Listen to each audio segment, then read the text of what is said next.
Once upon a time, there was a crow, who, when sitting in a tree, saw down below a delicious piece of gorgonzola cheese. "That would be nice for tea," she said. "Yes, please." A hungry fox was roaming on the prowl. He'd smelt the cheese and saw the feathery fowl swoop down upon it, and with grace and ease scoop up the delicious piece of smelly cheese. "Oh no," he sighed. "Now this calls for a plan.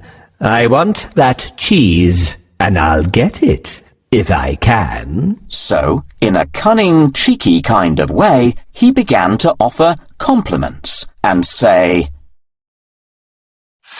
"You beautiful, elegant, graceful, charming bird, with the sweetest song the world has ever heard.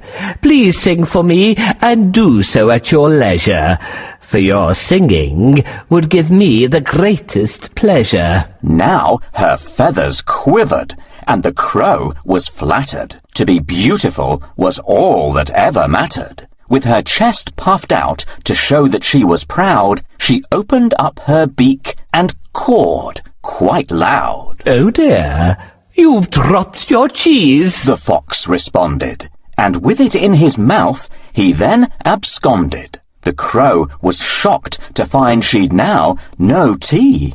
The cause, she knew, was foolish vanity. The moral of this tale is plain to see. Don't fall foul to cunning flattery. Wow!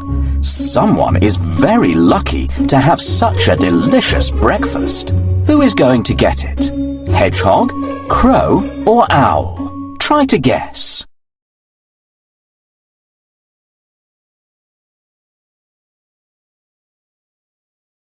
No, an owl eats rodents, not cheese. No, a hedgehog doesn't eat this. They prefer insects, mushrooms, or fruits. The crow is lucky. She gets the cheese for breakfast. What a wonderful day! It's not often that I get delicious cheese as a gift. Who is this? A sly fox who wants the cheese for his breakfast. "My dear crow, you look pretty today. What's the secret?"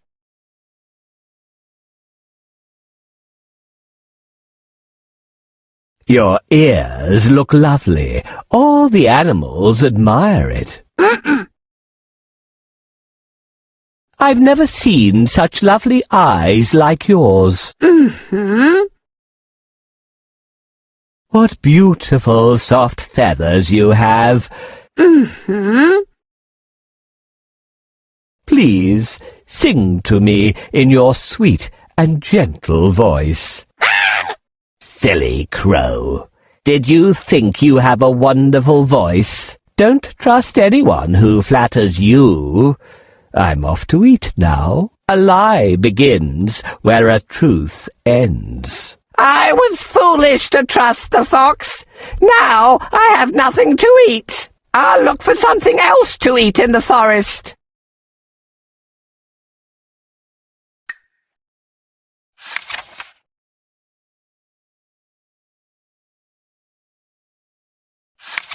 A young hare once boasted how fast he could run.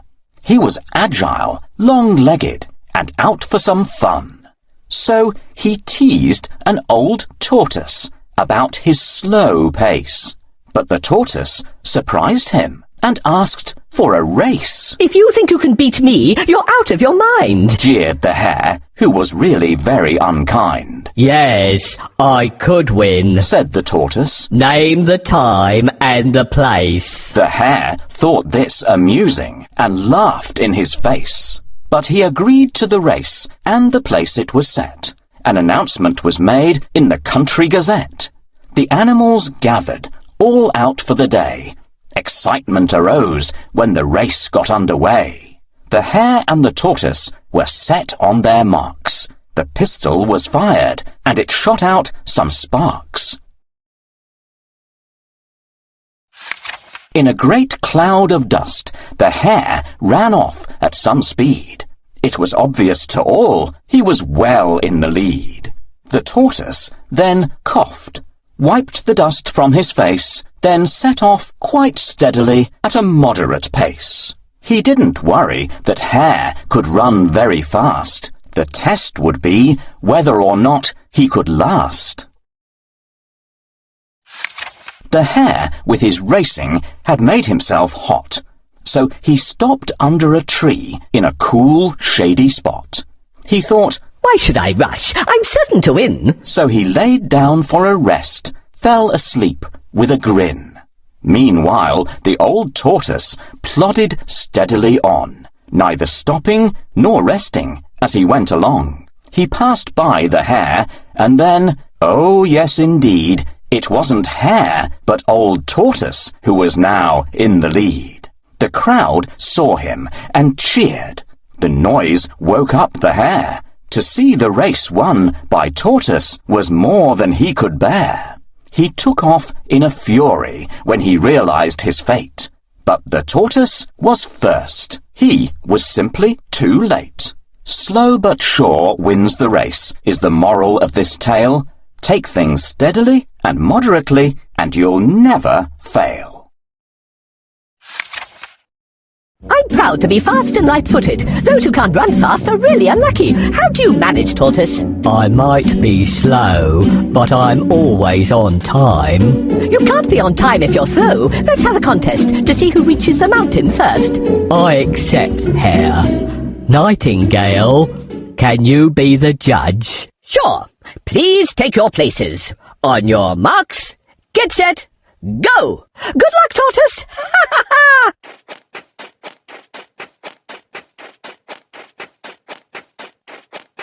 Good luck, Hare.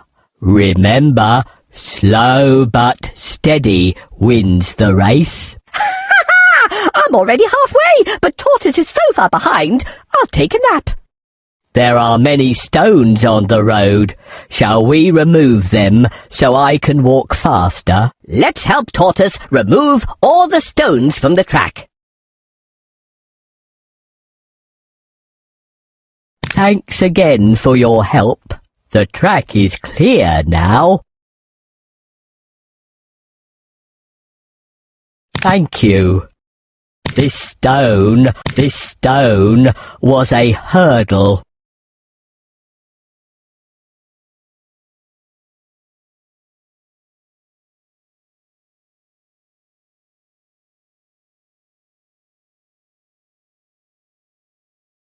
The bridge is broken.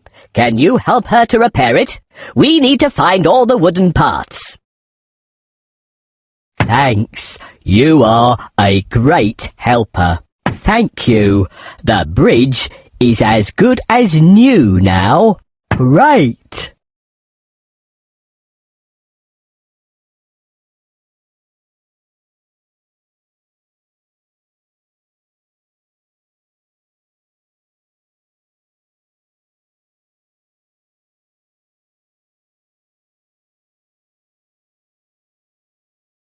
Tortoise is approaching the finish line, but where is Hare? Ah, he is sleeping under the tree.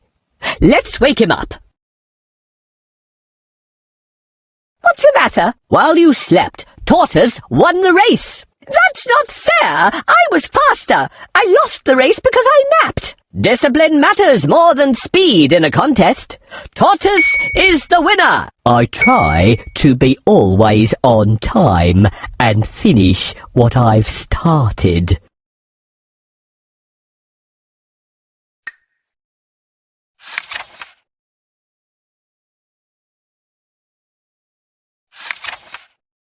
A lion was dreaming, asleep in his bed, when something suddenly awoke him as it ran over his head. "Whatever's that?" he exclaimed, and he shot out a paw and grabbed a small mouse that he'd not seen before.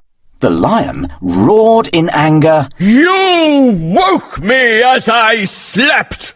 I shall eat you for supper! Please don't! The mouse wept. King Lion, you are powerful, mighty, and strong. Please don't eat a poor mouse who meant you no wrong. Ha ha ha! Laughed the lion. It's true. You are weak. I am strong, as you say. So I'll let you speak. I am sorry I woke you. Please be kind. Let me go.